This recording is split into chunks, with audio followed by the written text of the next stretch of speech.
Thank you for joining Wars of the Roses as we continue with Part 11, Padmasambhava from 12 World Teachers by Manly P. Hall. Saint Padmasambhava, the founder of Lamaism. Padmasambhava. Prior to the advent of Buddhism, Tibet was an inaccessible land peopled with savage and even cannibalistic tribes engaged in almost constant civil war. Occasionally, several of these clans would consolidate for the purpose of invading Chinese territory. The Tibetan religion was a species of shamanism called Bon, consisting chiefly of ritualistic dances and offerings to appease the hosts of demons who were presumed to take continual offense at the actions of men. Previous to the coming of the Buddhist monks, the tribes of Tibet possessed no history or written language, and their arts and crafts were aboriginal when compared with those of their Hindu and Chinese neighbors. Until the end of the 7th century after Christ, even the Chinese were unable to penetrate Tibet. There is evidence, however, that at some very early time, occult practices were introduced into the almost inaccessible Tibetan highlands, and that temples of religious mysticism were built there prior to the Christian era. Such institutions produced little effect upon the general status of the people, and little now remains as proof of their existence other than highly magnified legends in Buddhist books dealing with the prehistoric periods. According to one account, Buddhist priests entered Tibet in the 5th century BC. Another tradition is that a monastery was built at Mount Kailas in 137 BC, and a third describes several sacred relics of the Buddhist faith, which fell from heaven in the 4th century after Christ. Modern historians, though pitifully uninformed on matters of Lamaist tradition, are inclined to discredit the existence of any Buddhistic influence among the Tibetans prior to the 7th century of the present era. And no complete history exists prior to the 11th century, from which time a well-organized, if somewhat embellished, history is available. The first European to reach Lhasa, the Vatican of Buddhism in Tibet, was the Roman Catholic missionary Father Odoric of Pordenone, who reached this stronghold of Lamaism in or around 1328. About AD 630, Songtsen Gampo ascended the throne of the consolidated clans of central Tibet to continue the work of general organization begun by his father, who had extended his domains from the valley of Yarlung. Being only 13 years of age, the youthful king was easily influenced by his 2 young and attractive wives, Brikuti, the daughter of the king of Nepal, and Wencheng, a Chinese princess. Both of these royal ladies were firm adherents of the Buddhist faith. When Songtsen Gampo sued for the hand of the princess of Nepal, he addressed the following words to her father: "I, the king of barbarous Tibet, do not practice the 10 virtues, but should you be pleased to bestow on me your daughter and wish me to have the law, I shall practice the 10 virtues. Though I have not the arts, if you so desire, I shall build 5,000 temples." In this manner was Buddhism introduced into Tibet. Songtsen Gampo dispatched to India the wisest of his ministers, the illustrious Padmasambhava, who remained studying for several years with Buddhist monks. He later returned to Tibet, bringing with him what has come to be called the Tibetan alphabet and several fundamental books of Buddhist scriptures. Although Songtsen Gampo was undoubtedly the greatest of the early kings of Tibet, he did little more for Buddhism than to establish a precedent upon which later priests and princes were to build the complicated structure of Lamaism. He was not a religious man, and led a life of warfare both abroad with his armies and at home with his wives. His Nepalese princess was of a choleric disposition and kept his household in an uproar out of jealousy of his Chinese wife. Songtsen Gampo was canonized after death because he had opened the way for the civilizing of Tibet, and in the Lamaism pantheon is regarded as an incarnation of the great Bodhisattva Avalokiteshvara, known to the Chinese as Kuan Yin. His 2 wives were also canonized as female aspects, Shaktis, of divine power, becoming the white and the green Taras respectively. The first image of Buddha to come into Tibet was brought as part of the dowry of the Nepalese princess. During the reign of Songtsen Gampo, the following Buddhist priests entered Tibet: Kusara and Sankara Brahmana from India, Sila Manju from Nepal, Huashang Mahatize from China, and Tabuta and Ganuta from Kashmir. Padmasambhava was born in the province of Udayana, a district northwest of what is now Kashmir. The exact date of his birth is uncertain, but for practical purposes we may say that the miraculous event occurred in the opening years of the 8th century. The Lotus-born one, as he is most generally known among the peoples of Trans-Himalayan Asia, carries several titles. By the Tibetans he is called Guru Rinpoche, or Precious Guru, or more simply he's referred to as Lopon, which means teacher. Udhyana, the state from which the master came, has long been associated with stories of magic and sorcery. Referring to this northern area, Marco Polo wrote, "They have an astonishing acquaintance with deviltries and enchantment, insomuch as they can make their idols speak. They can also by their sorceries bring on changes of weather and produce darkness and do a number of things so extraordinary that no one without seeing them would believe them." In the opening years of the 8th century, the blind king, Indrabodhi, was ruler over the great country Udhyana. His reign was marked with singular misfortune. Famines afflicted his people. The king, to relieve their sufferings, emptied his treasuries, impoverishing the state. Chief among the misfortunes was the death of the king's only son, so that the land was filled with mourning, suffering, and despair. In the time of their great emergency, the king and the people prayed to the gods for help and brought many offerings to the shrines and temples of Buddha. And so sincere and devout were these people, and so deep their distress, that the voice of their prayer ascended through all the lokas or worlds and was heard by the ever-listening ear of Amitabha. The ever-meditating Lord, seated upon his lotus throne above the universe, was moved to compassion by the prayers of the people of Udhyana, and he realized within himself that help should be sent unto them. And instantly, by the mystery of realization, a beam of light came forth out of Amitabha, and pouring through all the worlds flowed as a red ray of celestial effulgence upon the earth. And the red ray came to rest at last in the center of a sacred lake in the midst of Udhyana. Indrabodhi perceived in a vision the omen of a great happening. A golden thunderbolt descended from the heavens and rested in his hand, and a great light filled the whole world. After the vision passed, the king realized that a miracle had indeed been wrought, for his sight was restored, and word came to him that a rainbow of light had come down from the heavens and floated upon the Iotis lake of Dhanakosha. This light extended not only through all the elements of matter, but illuminated also the superphysical world, rendering luminous and exalted the whole of nature. The king, deeply pious and fervently grateful for the divine intercession, entered into a boat and went out upon the lake. Here he saw floating upon the water a lotus flower of transcendent beauty, far lovelier than any natural flower. In the midst of this lotus, seated upon its petals, was a beautiful and luminous child bearing in his hand the thunderbolt and emitting from his body an indescribable radiance. Although the exact date is unobtainable, the event described is reported to have occurred on the 10th day of the 7th month of the Tibetan calendar, and the child was 8 years of age. According to the legend, King Indrabodhi fell on his knees in the boat, worshipping the glorious child. "Who art thou?" he cried. "Who is thy father? What is thy country?" And the child made answer, "Who my father was I know. I come in accordance with the prophecy of Sakyamuni, who said, 1200 years after me, a person more famed than myself will be born from a lotus, and be known as Padmasambhava, the lotus-born. And he shall be the teacher of my esoteric mantra doctrine, and shall deliver all beings from misery." Many were the adventures and accomplishments of this divine child as he grew up under the patronage of King Indrabodhi. He associated himself early with magicians and sages until his reputation for learning spread throughout India.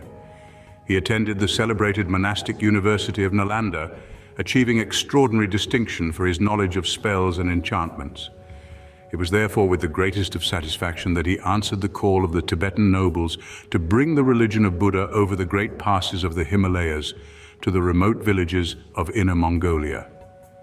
Bearing in his hand the scepter of Indra, the Vedic god of the winds, and robed in the garments of his order, Padmasambhava began his arduous journey, driving before him a number of oxen loaded with Buddhist scriptures.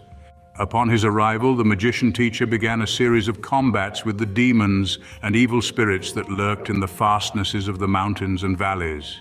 He overcame them all and received in each community the acclaim and veneration of the people. The Tibetan accounts of the victories of the blessed Guru over all the forces of evil, the Furies, the serpent gods, the witches, and a phantasm of symbolical monsters, constitute a considerable literature. These stories exhibit to great advantage the saint's magical powers and profundity of knowledge. During his stay in Tibet, where he arrived in AD 747, Padmasambhava not only conquered the hierarchies of demons which preyed upon the people, but also apparently subdued the various tribes and states, binding them in allegiance to the Buddhist faith. He forgave, it is said, most of the infernal creatures such as ghosts and spirits and demons, and destroyed their power of evil. He preached the law of Buddha in the Shadowland so that the spectres might find the path to enlightenment. Having chosen 25 disciples to perpetuate his most secret and magical formulas, he finally prepared to depart from Tibet because other lands were in need of his instruction and presence. According to the Tibetan tradition, he remained in the Himalaya country for 50 years, but it is more probable that he made several journeys to Tibet over a period of years, visiting various countries en route. He brought much of the literature and science of India to the Tibetan people. And when his time finally came to depart from them, he gathered a considerable assemblage of the leaders of the countries and gave them a lengthy address of advice and encouragement. He also explained where he had hidden books and manuscripts and secret inscriptions in sacred caverns throughout the country. He said that his journey was to take him to the kingdom of Lanka, by which some modern scholars infer that he went to Ceylon. Others believe that his destination was the island of Java, the place referred to in the Tibetan annals as the Island of the Copper Mountain. After Padmasambhava had finished his farewell address to the people, a rainbow came down from the sky and surrounded him. 4 great beings appeared, and he entered into a celestial chariot and was carried away in a southwesterly direction, followed by a procession of devas and heavenly musicians, and the air was full of flowers. For 25 days and nights the multitude remained assembled, and it was said they were able to see the blessed Guru's chariot moving like a shooting star through the sky, growing smaller, until at last it disappeared over the southern horizon. The tradition goes on to say that the Guru's adventures continue even to the present day. Whenever a great king is in need of instruction, Padmasambhava enters into him for a certain time, and then, his work finished, he passes on to another country. In substance, therefore, we can say that the teacher's life was marked by uncertainties as to the dates of both birth and death. He is not generally included in lists of great teachers, but he certainly belongs among those mysterious mortals whose strange lives and amazing deeds have influenced the whole course of human progress. Fundamental tenets of Lamaism. The morals and ethics of Lamaism are derived principally from Hindu Buddhism, which has been treated in some detail in the chapter on Buddha. In Tibet, however, the simple and austere pragmatism of Gautama is justified and demonstrated by an elaborate and complicated system of metaphysical speculation. In some instances, Lamaism deviates widely from Indian Buddhism to the degree of actually denying the earlier agnostic traditions of Buddha. This is particularly noticeable in the attitude of Lamaism toward evil. Gautama denied the existence of evil, whereas a considerable part of Lamaism ceremonialism is devoted to propitiating and appeasing evil spirits.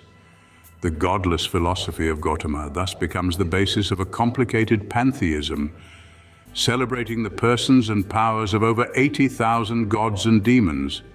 On the other hand, the groundwork of Lamaism is far more theologically scientific than that of ancient Buddhism, in that it catalogues and orders practically every aspect of natural law, bringing all knowledge, sacred and profane, into one vast body of religious learning. The numerous and often apparently grotesque aspects of Lamaism are suspended from a great and essentially sound framework of cosmogony and anthropology. These mystics have evolved a theory of existence so amazingly ramified that it confounds and bewilders the best evolved systems of Western thinking. Lamaism is a system of Asiatic Kabbalism, probably deriving its authority from the pre-Buddhistic Brahmins. It speculates in all 5 of the accepted fields of philosophy and explores fields of natural learning where Occidental thinkers fear to tread. Clarified of its demonism and reduced to a more or less orderly tradition, the substance of Lamaist metaphysics is as follows. The foundation of Lamaist speculation is established upon the acceptance of an ever-existing but unconditioned state to which the term the Absolute may be properly applied. This primordial and unchanging suspension of infinite force, this unacting action, unaging time, unthinking thought, unknowing knowledge, is the source and substance of the universe which maintains existence and, though uncreated, supports creation. In the Tibetan system, this Absolute is referred to as Adi Buddha. Professor Rhys Davids, one of the greatest Western authorities on Buddhism, declares that Adi Buddha, or the primordial Buddha whom he believes to signify primordial wisdom and infinite mind, was devised as a philosophic symbolic figure in the 10th century after Christ. Those who are acquainted with the esoteric elements of Buddhism, however, affirm that this being was recognized by the first earliest masters of the Buddhistic philosophy. For Gautama Buddha himself says, "From the very beginning have I roused, brought to maturity, and fully developed the Bodhisattva." In his valuable work, The Buddhism of Tibet, Austin Waddell declares that the theories regarding Adi Buddha have been in existence since the 1st century. To the uninitiated, Adi Buddha is the primordial God, but to the wise, Adi Buddha is the state or condition which is not God, but is that by virtue of which both gods and men are established. From the eternal subjectivity of Adi Buddha manifests the first and most abstract objectification. This manifestation is the Logos, thought son of the eternal thinker, being progeny of not being, things issuing from nothing, numbers suspended from number. Adi Buddha causes to shine out from itself a single ray of absolute force called Vajradhara, the Logos already referred to. Vajradhara is the first of the existing Buddhas, or in the esoteric system of Lamaism, the first of intellects. For in this system of philosophy, all creations and all creatures are modes of intelligence descending in a concatenated line from Adi Buddha, whose very being is the substance of nirvana. Vajradhara, the eldest of all beings out of not being, is pictured as seated meditating in the midst of space, his immense being faintly shadowed midst the eternal sea of the infinite. Vajradhara is the eternal mediator, the being in whom all things are epitomized, the mind in whom all minds are centered, existent but not creative. He can be defined in the words of Simon Magus, the Gnostic, who said of the first Logos that he stood, stands, and will stand. It is not given to Vajradhara, however, to take the three great strides by which the dimensions of space and the worlds that dwell therein are established. Therefore, from Vajradhara there issues forth the diamond heart, Vajrasattva, the second Logos, the builder who creates all things by contemplation. Vajrasattva emanates from itself the seven gods, the architects of the universe, which in the Tibetan system are the Dhyani, or sons of meditation, literally those who are created by the exercising of the contemplative power. In discussing the Dhyani Buddhas, most writers refer to only 5, because the 6th and 7th belong wholly to the esoteric tradition, as we shall presently observe. The 5 exoteric Dhyani Buddhas are the source, cause, and substance of the 5 elements of the material world, the 5 organs of power, and the 5 faculties of sensation. The Dhyani Buddhas, called the parentless or the primeval monads from the worlds of incorporeal things, may well be regarded as the vortices or vital points upon which the intellectual sphere is elevated. Are these not also the glorious blossoms referred to by Proclus, which descended from the divine nature to become the 7 directions of the world, as in the Sefer Yetzirah, and the 7 chakras or whirling wheels upon which the constitution of man is supported? The next point to be carefully noted is that the Dhyani Buddhas are not terrestrial creatures, but beings established in the substance of intellect. In Platonic terms, they are the ideas of the 7 perfections, of which 2 must remain concealed. The names of the 5 known dhyanas, together with the symbols with which they are associated by the Tibetans, are as follows. The first Dhyani Buddha is Vairocana. The mudra or hand posture is that of the Dharma chakra, or the turning of the wheel of the law. He is seated upon a throne supported by a lion. His color is white, his element ether, and his symbol or insignia is the wheel with 8 spokes. Because of his posture being that of the teaching or turning of the wheel, he is regarded as the intellectual embodiment of the highest wisdom. In the tantric banners, he is placed in the center and considered the chief of the dhyanas. The second Dhyani Buddha is Akshobhya, whose hand posture is that of the earth touching, or the witness. For Buddha laid his right hand with the palm inward on his leg, pointing toward the ground to invoke the earth as a witness for his integrity at the time of the temptation by Mara. This is signified in the Buspasa. This Dhyani Buddha is seated upon a throne supported by an elephant. His color is blue, his element air, and his peculiar symbol is the Vajra, or thunderbolt. He is seated in the east. The third Dhyani Buddha is Ratna, whose hand posture is called Vara, or the best bestowing. It is the posture of charity, with the palm turned upward away from the body. The Buddha is enthroned upon the back of a horse. His color is gold and yellow, his element earth, and his symbol the Ratna, or jewel. He is seated in the south. The fourth Dhyani Buddha is Amitabha, the Buddha of boundless love. His hand posture is that of dhyana, or meditation. The palms of the hands rest over each other in the lap. Sometimes a sacred vessel rests in the palms. The throne of Amitabha is supported by the peacock, his color red and his element fire. His symbol is the Rakta Padma, the red lotus, and he rules the west, where his heaven is located. The fifth and last of the Dhyani Buddhas is Amagasiddha, whose hand posture is that of the blessings of fearlessness, in which the right hand is held upward before the body with the palm to the front. This Dhyani is seated on a winged dwarf, or unidentified creature called Shangshang. His color is green, his element water, and his symbol the Visvavajra, or crossed thunderbolt. He holds dominion over the northern part of the world. Thus are the five powers established, and in many Oriental countries, figures of these Dhyani, or their reflections in the lower worlds, appear incorporated into their prolific religious art. These Dhyani Buddhas, writes H.P. Blavatsky, emanate or create from themselves by virtue of dhyana, celestial selves, the supermen bodhisattvas. These incarnate at the beginning of every human cycle on earth as mortal men, becoming occasionally, owing to their personal merit, bodhisattvas among the sons of humanity, after which they may reappear as Manushi, human Buddhas. The Anupadaka, or Dhyani Buddhas, are thus identical with the Brahmanical Manasaputra, the mind-born sons. According to the teaching of Lamaism, the Dhyani Buddhas are reflected downward through four worlds to become in the lowest heroic personalities. Thus, the attributes of God in the first world become hierarchies in the second, sidereal bodies in the third, and divine men in the fourth. The divine impulses, striking the various levels of manifestation, evolve vehicles upon these levels. In the constitution of man, the ideas or principles of the Dhyani may become sense perceptions. In the world, they may become races in the constitution of the earth continents. In the solar system planets, and in the cosmos, those abstract or divine substances which in the lower world manifest as the elemental essences. As these Dhyani come into concrete manifestation, their correspondences appear within the sphere of our perceptions. For the sixth Dhyana will bring with him the sixth continent, the sixth race, the sixth round, the sixth sense, the sixth element, etc.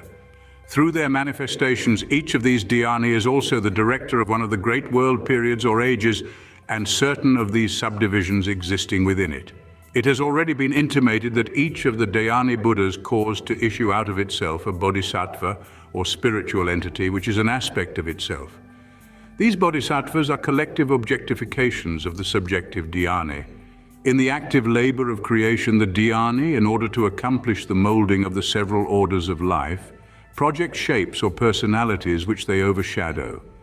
These overshadowed entities exist on several planes simultaneously, and through them the forces of the Dhyani are manifested. Thus, in one sense of the word, the first root race upon the earth was a Vahan, vehicle, for the first Dhyani Buddha. Therefore, the root race as a whole might be regarded as a bodhisattva, or body, for the expression of the wisdom of the diamond heart. Because it was established in wisdom and by wisdom, the first race could not perish from the earth. At the end of the first race, Vairochana incarnated as Samantabhadra, and was released in the form of the first Manushi, or human Buddha, Kraku Kandra. The second Dhyani Buddha, Akshobhyas, at the end of the second root race, incarnated as Vajrapani, and was released as the human Buddha, Kanaka Muni. The third Dhyani Buddha, Ratna, at the end of the third root race, incarnated as Ratnapani, and was released as the human Buddha, Kashyapa. The fourth Dhyani Buddha, Amitabha, at the end of the fourth root race, incarnated as Avalokiteshvara, and was released as the human Buddha, Gautama. The fifth Dhyani Buddha, Amoghasiddha, will incarnate at the end of the fifth root race as Visvapani and will be released as the human Buddha, Maitreya. When we consider the background of Gautama in this system, we find his descent from Adi Buddha through Vajrachara and Vajrasattva as follows. He is from the Dhyani Amitabha, the Lord of enlightened love, whose Western paradise is open to all who have achieved virtue and integrity. His Bodhisattva aspect is Avalokiteshvara, from which has been derived the Kwanon concept of mercy. For Avalokiteshvara is the origin of the Japanese Kwanon and the Chinese Kuan Yin. The Dalai Lama of Tibet presumes to be the incarnation of Avalokiteshvara, which reminds the careful student that the Bodhisattva aspect did not cease when Gautama became perfected as the Buddha. This is because Gautama simply represents the personality in whom the bodhisattvic forces were perfected. These forces are universal and will remain throughout the Kalpa. We find the universe upheld by the warp and woof of the divine names, even as the Tibetan world is upraised upon the crossed thunderbolts of Indra. These divine names are but another way of identifying the states or conditions which in the Buddhistic system are dhyani and bodhisattvas. Zen, the highest form of Buddhistic tradition, assures us that all this concatenation of divinities but symbolizes modes of mind moving through the diversity of the phenomenal sphere. Whenever we assume a mode of mind, that mode becomes incarnate in us. The universe is upheld by 5 major modes which, manifesting through the planes, produce an infinitude of complex effects. It would probably be more correct to say that there are 7 modes of intellect, for the 2, invisible and unknown, are also actually in manifestation, although we do not respond to their impulses consciously at the present time. The Dhyani Buddhas are collective ideas manifesting through their bodhisattvas. Collective thoughts or minds, which in turn are revealed in physical life collectively through the racial brain and individually through highly evolved types, of which the highest in each case becomes the Manushi Buddha, or the human vehicle through which the law is released into expression. The order is, therefore, first an idea, then a mind to contain it. As idea manifests through mind, so mind in turn becomes temporarily represented through brain. Thus Gautama is the brain of Avalokiteshvara, even as Amitabha is the idea. It would be a mistake, however, to consider that Amitabha, the boundless idea, should have no manifestation other than Gautama. Everything passing through the 5th of its 7 states is manifesting the Avalokiteshvara forces and is under the control of that ray.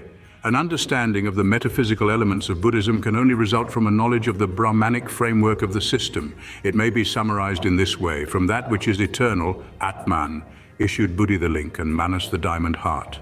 From Manas, or mind, come forth the 7 meditations, or thoughts, of which 5 have come to be known and 2 remain concealed. Upon these thoughts, all creation is established, and the reactions or reciprocal relations of these thoughts produce the complexes and reflexes of life. In every case, the pure thought or meditation comes to the rescue of the confused condition. The heterogeneity arising from the blending of divergent modes is clarified by the periodic appearance in cache of the 7 ages of the pure thought of that age, which thought, embodied in a perfected mortal, releases the age from the bondage of confusion and error. When the 7 thoughts of the eternal thinker have been released to their primitive state of suspension above action by meditation, then the diamond heart will cease to feel or know the 7 dhyani, or modes of intellect. Instantly these will cease, and the heart itself will retire into the eternal meditating Buddha, who in turn will be absorbed into the absolute state. Nothing is real but Adi Buddha, and all existence consists of conditions arising from the various forces of ignorance of this fact. The Buddhas are established to correct through their teachings and lives those forms of ignorance which cause man to forget that the universe is composed simply of thoughts and dependent for existence upon the directionalization of the wills of the 7 dhyani, whose meditations, reflected into every atom of space, establish the inevitability of the septenary law in nature. Extracts from Tibetan philosophy. Whatever is unpleasing to yourself, do not to another. Whatever happiness is in the world has all arisen from a wish for the welfare of others. Whatever misery there is has arisen from indulging selfishness. There is no eye like the understanding, no blindness like ignorance, no enemy like sickness, nothing so dreaded as death. A king is honored in his own dominions, but a talented man everywhere. The four precipices in speech. If speech be too long, it is tedious. If too short, its meaning is not appreciated. If rough, it ruffles the temper of the hearers. If soft, it is unsatisfying. The 8 acts of low-born persons: using coarse language, impoliteness, talking with pride, want of foresight, harsh manners, staring, immoral conduct, and stealing. The 10 faults: unbelief in books, disrespect for teachers, rendering oneself unpleasant, covetousness, speaking too much, ridiculing another's misfortune, using abusive language, being angry with old men or with women, borrowing what cannot be repaid, and stealing. Thank you for watching, and please don't forget to share, like, subscribe, and comment. And if you can, please consider donating to Wars of the Roses. Links to PayPal and Patreon are in the description. Thank you so very much.